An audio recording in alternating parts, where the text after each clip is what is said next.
ದೇಶದಲ್ಲೇ ಅತಿ ದೊಡ್ಡ ಯೋಜನೆಯಾದ ಪ್ರಧಾನಮಂತ್ರಿ ಕಿಸಾನ್ ಸಮ್ಮಾನ್ ಯೋಜನೆಯಲ್ಲಿ ಕೇಂದ್ರ ಸರ್ಕಾರ ದೊಡ್ಡ ಬದಲಾವಣೆಯನ್ನ ಮಾಡಿ ಅಧಿಕೃತವಾಗಿ ಎಲ್ಲ ರೈತರಿಗೆ ಆದೇಶ ಹೊರಡಿಸಲಾಗಿದೆ. ಇನ್ಮುಂದೆ ಪ್ರಧಾನಮಂತ್ರಿ ಕಿಸಾನ್ ಸಮ್ಮಾನ್ ಯೋಜನೆ ಹಣ ಪಡೆದುಕೊಳ್ಳಲು ಬಯಸುವ ಎಲ್ಲ ರೈತರಿಗೆ ಈ ಕಾರ್ಡ್ ಕಡ್ಡಾಯ.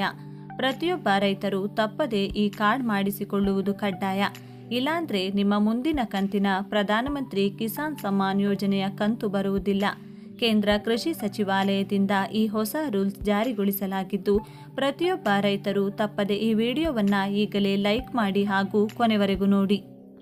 ಪ್ರಧಾನಮಂತ್ರಿ ಕಿಸಾನ್ ಸಮ್ಮಾನ್ ನಿಧಿ ಯೋಜನೆಯಡಿ ಹೊಸ ಅರ್ಜಿದಾರರು ಕಿಸಾನ್ ಐಡಿಯನ್ನು ಪಡೆಯುವುದು ಕೇಂದ್ರ ಸರ್ಕಾರ ಕಡ್ಡಾಯಗೊಳಿಸಿದೆ. ಪ್ರತಿ ತಿಂಗಳು ಸುಮಾರು 2 ಲಕ್ಷ ಹೊಸ ಅರ್ಜಿಗಳು ಬರುತ್ತಿರುವುದನ್ನು ಗಮನದಲ್ಲಿಟ್ಟುಕೊಂಡು ಕೃಷಿ ಮತ್ತು ರೈತ ಕಲ್ಯಾಣ ಸಚಿವಾಲಯ ಈ ಕ್ರಮ ಕೈಗೊಂಡಿದೆ. ಈ ರೈತ ಐಡಿ ಅರ್ಜಿದಾರ ರೈತನು ಭೂಮಿಯ ಮಾಲೀಕತ್ವ ಹೊಂದಿದ್ದಾನೆ ಎಂಬುದನ್ನು ದೃಢಪಡಿಸುತ್ತದೆ. ಇದು ಪಿಎಂ ಕಿಸಾನ್ ನೋಂದಣಿ ಪ್ರಕ್ರಿಯೆಯನ್ನು ಬಹಳ ಸರಳಗೊಳಿಸುತ್ತದೆ ಮತ್ತು ರೈತರು ಯೋಜನೆಯ ಪ್ರಯೋಜನಗಳನ್ನು ಪಡೆಯುವುದನ್ನು ಸುಲಭಗೊಳಿಸುತ್ತದೆ. 10 ರಾಜ್ಯಗಳಲ್ಲಿ ಹೊಸ ನಿಯಮ ಜಾರಿಗೆ.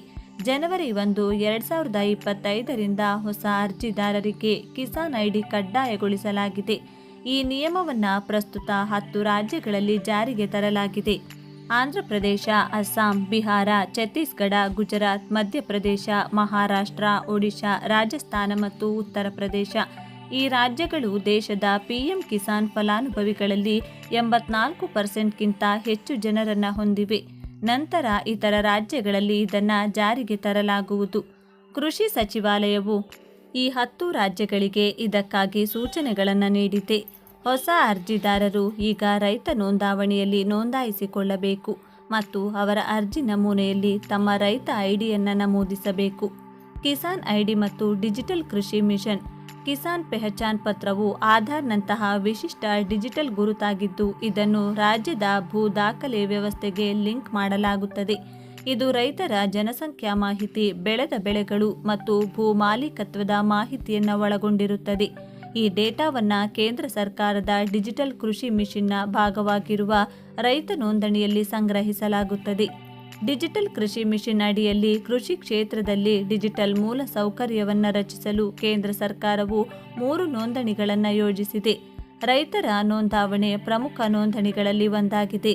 ಮಾರ್ಚ್ 2025ರ ವೇಳೆಗೆ 6 ಕೋಟಿ ರೈತ ಗುರುತಿನ ಚೀಟಿಗಳನ್ನು ರಚಿಸುವ ಗುರಿಯನ್ನು ಸರ್ಕಾರ ಹೊಂದಿದೆ.